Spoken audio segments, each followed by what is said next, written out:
कोकणातली पद्धत आहे माटोळी म्हणजे मंडपी जी बाप्पाच्या वरती बांधतात ना ती यांनी सजवतात अशी काको म्हणजे बेडे सुपाऱ्या कौंडाळा कांगणे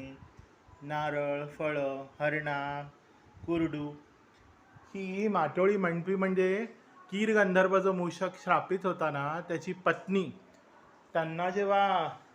उशाप मिळाला आणि ते मूळ स्वरूपात आले तेव्हा त्यांनी मूषक रूप सोडायचा हट्ट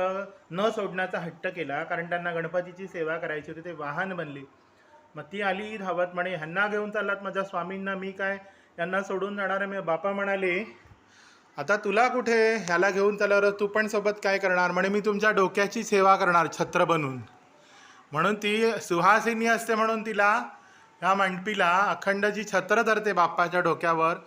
हिच्याशिवाय बाप्पा बसत नाही चरणांची सेवा मूषकराज आणि माटोळी ही सुहासिनी त्यांच्या डोक्यावर छत्र धरून असते कायम